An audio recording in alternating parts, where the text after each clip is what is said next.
Soapy saß auf einer Bank auf dem Madison Square in New York und schaute zum Himmel. Ein totes Blatt fiel auf seinen Arm. Der Winter kam und Soapy wusste, dass er nun seine Pläne machen musste. Unzufrieden bewegte er sich auf seiner Bank. Er wollte 3 Monate in einem schön warmen Gefängnis mit Essen und guten Freunden verbringen. So verbrachte er normalerweise seine Winter, und jetzt war es wieder soweit. Denn nachts hielt ihn die Kälte auf der Bank im Square nicht ab, auch nicht mit 3 Zeitungen. Soapy entschied sich also, ins Gefängnis zu gehen und begann sofort, seinen ersten Plan auszuprobieren. Es war normalerweise einfach. Er aß zu Abend in einem teuren Restaurant. Dann sagte er, dass er kein Geld habe, und sie riefen einen Polizisten. Schön und einfach, ohne Schwierigkeiten. Soapy verließ seine Bank und ging langsam die Straße entlang. Bald kam er an ein hell erleuchtetes Restaurant in der Broadway-Straße. Ah, das war in Ordnung. Er musste einfach nur zu einem Tisch im Restaurant kommen und sich setzen. Das war alles. Denn wenn er sich hinsetzte, konnte man nur seinen Mantel und sein Hemd sehen, die nicht sehr alt waren. Niemand konnte seine Hose sehen. Er dachte an das Abendessen. Nicht zu teuer, aber gut. Doch als Soapy in das Restaurant ging, sah der Kellner seine dreckige alte Hose und seine schrecklichen Schuhe. Starke Hände drehten ihn um und setzten ihn wieder auf die Straße. Also musste er sich etwas anderes einfallen lassen. Soapy ging von der Broadway-Straße weg und fand sich bald auf der 6th Avenue wieder. Er hielt vor einem Schaufenster an und schaute hinein. Es war schön und hell, und jeder auf der Straße konnte ihn sehen. Langsam und vorsichtig hob er einen Stein auf und warf ihn gegen das Fenster. Das Glas zerbrach mit einem lauten Geräusch. Die Leute rannten um die Ecke und Soapy war glücklich, weil der Mann dort ein Polizist war. Soapy bewegte sich nicht. Er stand da, die Hände in den Taschen, und grinste. »Ich bin bald im Gefängnis«, dachte er. Der Polizist kam auf Soapy zu. »Wer hat das gemacht?« fragte er. »Vielleicht ich«, antwortete Soapy. Aber der Polizist wusste, dass die Leute, die Fenster einschlagen, nicht stehen bleiben, um mit Polizisten zu reden. Sie rennen weg. Und gerade in diesem Moment sah der Polizist einen anderen Mann, der rannte, um einen Bus zu erwischen. Der Polizist rannte hinter ihm her. Soapy beobachtete das eine Minute lang und ging dann weiter. Wieder kein Glück. Er begann verärgert zu sein. Aber auf der gegenüberliegenden Straßenseite sah er ein kleines Restaurant. »Ah, das wird in Ordnung sein«, dachte er und ging hinein. Diesmal schaute niemand auf seine Hose und seine Schuhe. Er genoss sein Essen und schaute dann auf, lächelte den Kellner an und sagte: »Ich habe kein Geld, wisst ihr. Ruft schnell die Polizei, ich bin müde.« »Keine Polizei für dich«, antwortete der Kellner. »Hey Joe!« Ein anderer Kellner kam, und zusammen warfen sie Soapy wieder auf die kalte Straße. Soapy lag dort, sehr wütend. Mit Mühe stand er auf. Sein schönes, warmes Gefängnis war immer noch weit entfernt. Und Soapy war sehr unglücklich. Er fühlte sich noch schlechter, weil ein Polizist, der in der Nähe stand, lachte und wegging. Soapy ging weiter, aber er lief lange, bevor er es wieder versuchte. Diesmal sah es einfach aus. Eine nette junge Frau stand vor einem Schaufenster, nicht sehr weit entfernt. Auch ein Polizist war da. Soapy ging näher zu der jungen Frau. Er sah, dass der Polizist ihn beobachtete. Dann sagte er zu der jungen Frau mit einem Lächeln: »Warum kommst du nicht mit mir, meine Liebe? Ich kann dir eine gute Zeit bieten.« Die junge Frau trat ein Stück zurück und schaute sich das Schaufenster genauer an.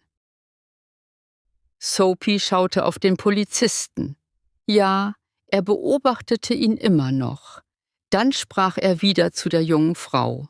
In einer Minute würde sie den Polizisten rufen. Soapy konnte fast die Gefängnistüren sehen. Plötzlich nahm die junge Frau seinen Arm. »Okay«, sagte sie fröhlich. »Wenn du mir ein Getränk kaufst, lass uns gehen, bevor der Polizist uns sieht.«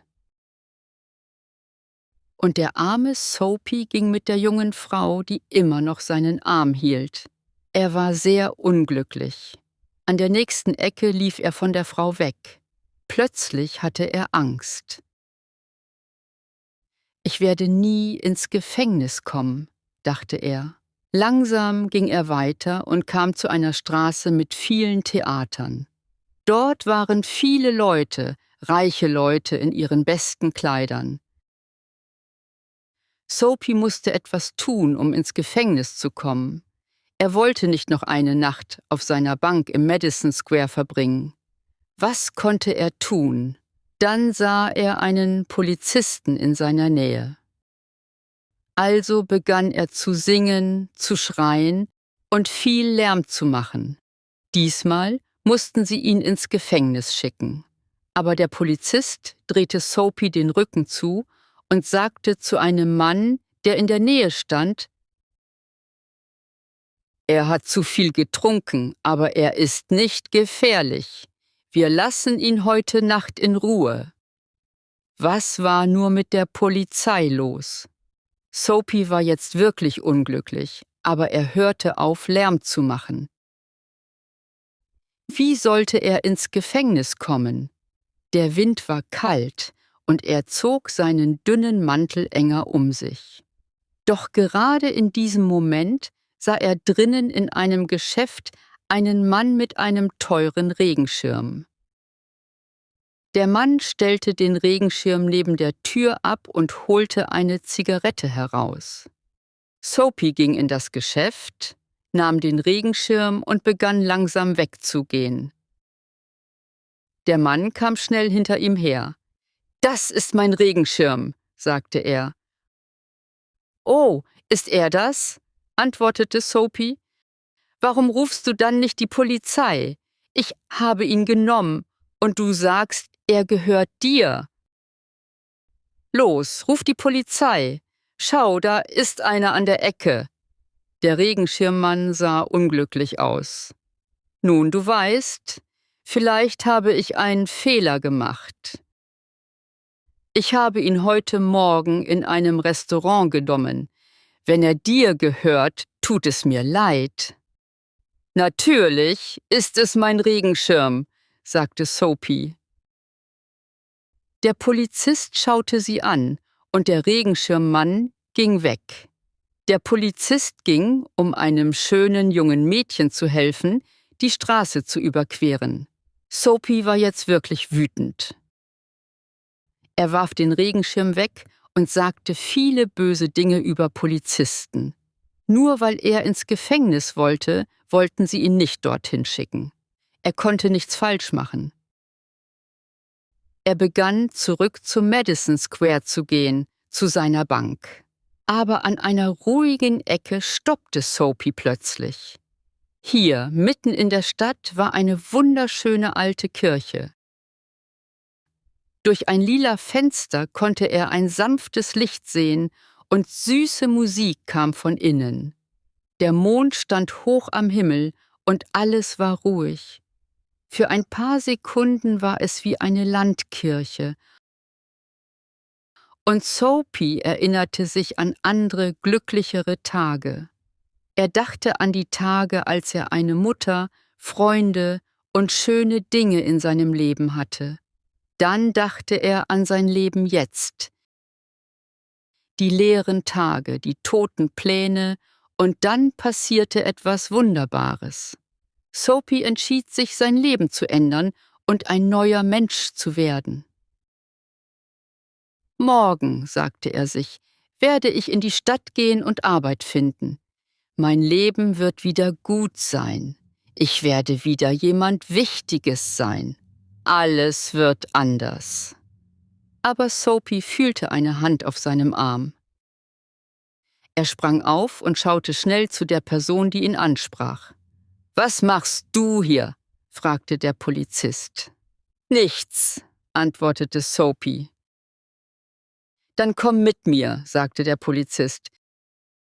3 Monate Gefängnis teilten sie Soapy am nächsten Tag mit.